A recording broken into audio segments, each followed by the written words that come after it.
Hey y'all, welcome back to my channel. My name is Renee. If you guys are new here, I am the owner of Home the Brand, which is a small budgeting shop where I sell savings challenges, cash envelopes, budget binders, and such as those things. So today what I'm going to do is I'm going to be showing you guys how to create your own cash envelopes. So these are the ones that I'm going to show you to make today. I already have a video showing you guys how to do the matte vellum envelopes, and nothing has changed there. So if you're interested in the matte vellum, you guys can check out my channel. It is about, I think I did it a year ago. So we're going to do these ones today. I have been liking doing these cardstock matte laminated envelopes. I feel like they last a little bit longer and they're just so cute, you guys. What you'll need to make your own is you're going to need some cardstock, whatever cardstock thickness you would like. You're going to need laminating pouches. You're going to need two different thicknesses. Well, at least I do. I use 3 mil for the inside, and I also use a 5 mil. You're also going to need a paper cutter of some sort. Whatever, if you don't have a paper cutter, you can use scissors to cut them out. And you're also going to need a laminator. Of course, to create the envelopes, we will be using Canva, and we will obviously be using a printer to print out our envelopes. So let's get started. Also, if you're new to the channel, make sure that you go ahead and subscribe and join the family here. All right, guys, let's get right into it. All right, what you want to do is you want to open Canva. I'm showing you some of the envelopes that I have. Some of them are actually not available, but this is how I have them set up. You want to open a separate document and size that document to 8.5 by 11 inches. Then I'm showing you here that you can search elements and you can search different patterns. For example, I'm going to show you the floral patterns that you can search. And then you want to go to graphic. And then here's a few options that you can choose from. But for this example purpose, we are not doing floral. So you want to go to elements and you want to search for the rectangle. You want to make sure that there is no color. Make sure to add a border. I just put the stroke weight down to about 1. And then I size my envelopes to 6.5 by 3.3. You guys can see here the heart design that I did. I actually put it side by side, so I duplicated it twice and put it side by side. You don't have to do that. I just did it for this purpose, and because I liked the way that it looked. You could definitely expand only one of the image. It would just make it so that there is a lot more space. Another thing that you have to take into consideration is there might be a fine line, but when you print it, you don't really see that. We're going to get another rectangle, which is going to be the background for our text. So you want to just size it to whatever size you would like. I change the color to a white color, and then I play with the transparency. Another option is, instead of making the text background the full envelope length, you can also make it short like I did here. And again, like I said, you're going to play with the transparency, bring it down to whatever works best for you. And next, you just want to add your text. I'm not going to show you guys how to do that. It's pretty straightforward. Go to text box, add a text box, add text, whatever. Make sure that it's centered, and then name your envelope.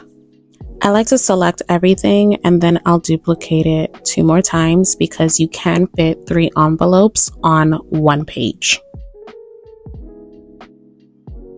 Being on brand, I decided to change the color of the hearts as well as the text, and of course I had to go with the red that matches my brand.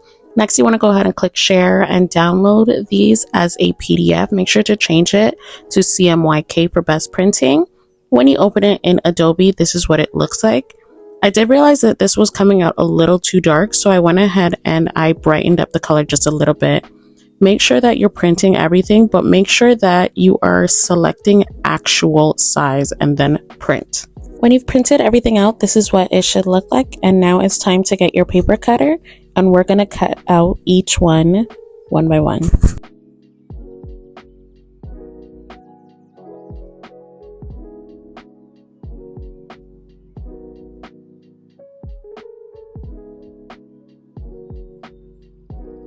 Now that each envelope, or at least the front part of the envelope, has been cut out, you want to get your laminating sheets. So we're going to start with the 3 mil. I cut off the round edge on one side of the matte laminating sheet, and then use one of the cutouts to measure exactly how wide I need this matte laminating sheet to be. Once I have the width cut, I then go ahead and cut this down into 3 different sections. Make sure you're cutting at least 3.5 inches wide. You're going to take one of those cutouts and you're going to flip it so that the shiny part is on the outside. As you guys can see I'm doing here. Take one of those cutouts and just put it in the front, just like this. Taking one of the 5mm sheets, you're going to place the envelope that you, or at least the inside of the envelope that you just put together. Make sure that it's lined up properly because they can shift when you put them through the laminator.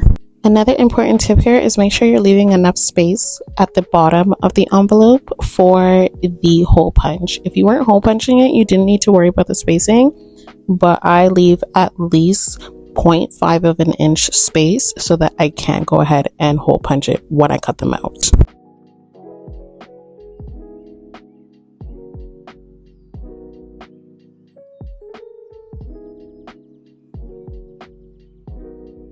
Now it's time to cut them out. Remember I said you need at least 0.5 of an inch space so that you can hole punch it. Make sure that you're measuring that on your paper cutter.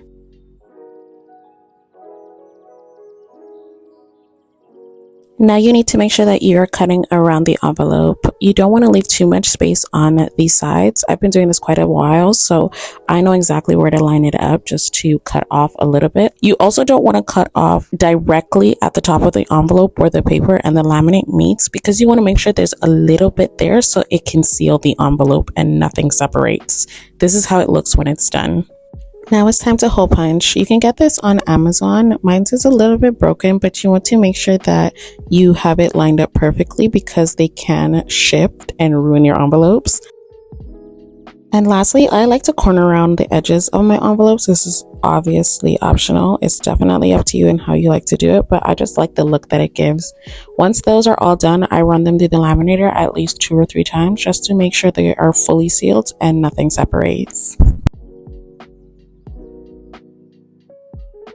So that is going to be the end of this tutorial. These are actually my cash envelopes, and we're going to be swapping out what I have in my binder here. I am pretty much starting over, so we're just going to get rid of not this, but we're getting rid of these envelopes that are in here because I wanted something more fun. So we're going to go with this.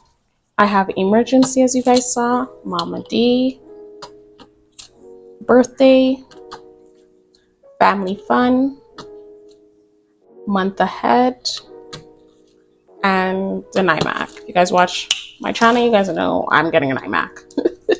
So that's gonna be it. If you guys are interested in the dashboards, I do have the dashboards on my website, and I just have this cherry in the back because everything in here is red and cherry. And then I also have my high priority bookmark.